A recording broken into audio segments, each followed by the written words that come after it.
WAPT. She's been in Simpson County since 4 o'clock this morning covering the storm damage. Good evening, Crystal. Good evening, Brad. Like you said, I'm right off of Highway 28 in Simpson County, standing in the middle of what's left of this May Street community. Right now, crews are working to restore power to the area.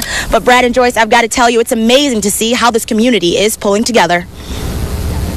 Wednesday night, Pastor Jay Westbrooks dismissed late service for the last time. 6 hours later, a tornado touched down. This is all that's left of Corinth Baptist Church. And this is terrible, but it will only make us stronger. That same tornado, less than a half-mile down the road, reduced 5 homes to this. At about 2 a.m., B.J. Boykin and his girlfriend woke up in their backyard. Just all of a sudden, I was just outside. just ripped it up. It's hard to explain. You just got to go through it yourself, I reckon. The couple was hospitalized but released a few hours later. The home is a 100% loss, but here on May Street, neighbors, along with the church and this pastor, say it's their faith that will guide them on the road to recovery. And as more evidence tonight of this community's strong faith, the Sunday service at Corinth Baptist Church is still on for 10 a.m. in the parking lot. Also, Boykin said earlier today, when he sees the community pull together like it did today, he realizes the important things in life no tornado can blow away. We're live tonight in Simpson County. Crystal Hilliard, 16 WAPT News. Ceramic angels are the only things untouched in what's left of this home in Pecan Grove. They were just feet away from a couch a 9-year-old was sleeping on when Thursday morning's tornado brought the roof down. The boy suffered only bruises and scrapes on his legs, but his mother is battling a broken heart over losing their home. She's taking it really hard. She's real emotional about it. You know, every time I say something about it, you know, she breaks down and cries. Nelda Ham is having the same problem. As bad as this has been, he's good. He's good.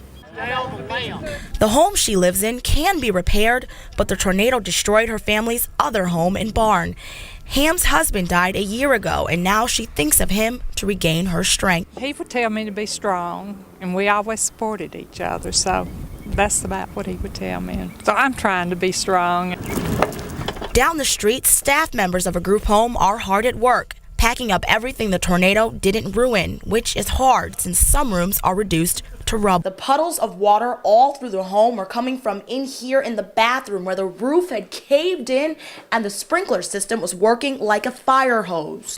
Insurance adjusters are taking pictures and assessing the damage here. But back in Pecan Grove, these men have come to help their cousins gather what's left of their belongings. They, like many other volunteers in the area, are acting as angels to help a community that's been rocked off its foundation, but still sticking together. In Simpson County, Crystal Hilliard, 16 WAPT News. Joyce, we're stumbling on survival stories all over the community today. What some of these families have lived through is simply amazing. Take a look at this girl that came from their neighbor's backyard more than 100 yards away. And the family that lives here says it was an angel that saved their lives. Chad and Christy Ashmore are used to their 6-week-old baby waking them up in the middle of the night. And Thursday morning, it was a good thing. So baby Jack is our hero for being hungry, waking us up. The tornado that ripped through Simpson County Thursday morning, just before 2 a.m., did this to their home. My legs were just started to shiver and I was real scared. This is where the Ashmores were sleeping when Christy heard the baby crying. She called for her husband. He came in the hallway, and it was only seconds later that roof came down. We're so thankful, just thanking God that he sent us that baby to wake us up. That may have been his purpose in life. Their 6-year-old daughter, Hattie Grace, was a little upset about what happened to her playhouse in the backyard, but she too thanks her brother for saving her life. It just kind of made me laugh that God just sent us that baby. In pitch black, the Ashmores walked barefoot through broken furniture and pieces of their home. And in less than 24 hours, with help from neighbors, they were able to salvage most of their belongings. But that's not what matters. Homes can be repaired and churches can be rebuilt, but the lives that God saved is just, it's just no words to describe how blessed we are. That's amazing. The Ashmores say they were able to save so many of their things because people from all over came out to help sift through the rubble. Now, some of those volunteers from over the weekend were elementary school students, and we'll bring you those stories tonight at 6. For now, we're live in Simpson County. Crystal Hilliard, 16 WAPT News. These high school sweethearts are standing at the altar in Mendenhall, Mississippi. But this park was not Megan nor Justin's first choice. This was. Just 2 days before the couple was set to tie the knot, a tornado tore through Simpson County, ripping Corinth Baptist, the church Megan had always dreamed to be married in, to pieces. We all grew up there together, just dreamed of our weddings there, you know, ever since we were little girls, of getting married there, and it was just all gone. Her best friend Mindy was married in that church, and the morning of the tornado, she broke the news to the bride-to-be. And she said, "What? Stop playing with me, stop playing with me." I said, "Megan, I promise." And she was like, "Oh my gosh, Mindy, what am I gonna do?" Lucky Cahill came to see the church in person. She lives in Tennessee now, but Corinth Baptist is a part of her family. Our grandfather donated all this land when it first, started originating. And just, funerals and weddings and, great-grandparents and parents and are buried here. Her sister also made the trip. With eyes full of tears, she looked on with a broken heart. I mean, it's very depressing. I have cried. My heart is just, shattered. But every member says the church is still alive. They say the foundation is not made up of the bricks you see here. It's not about the building, it's the people. The people make the church, and we have such a wonderful church family. As Megan and Justin step out on their own for the first time together, the church will also begin its new life, just a month before it celebrates its 100-year anniversary. In Simpson County, Crystal Hilliard, 16 WAPT News.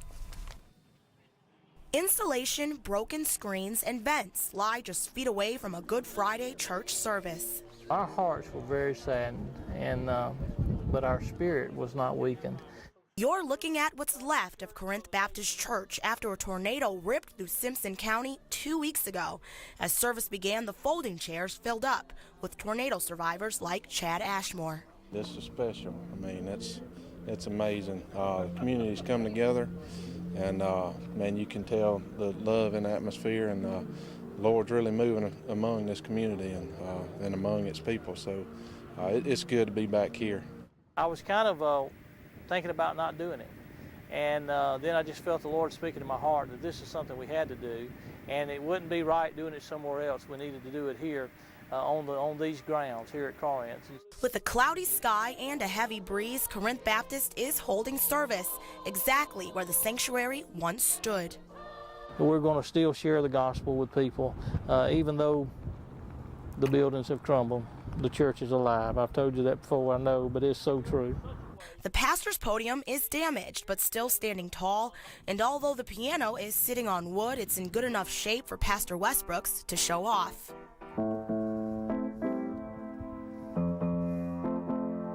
And it will serve as a reminder for years to come. To remind us of what we've gone through and what it's going to take to get there, this will be something that we could, I think, use to remember that by every time we walk by it.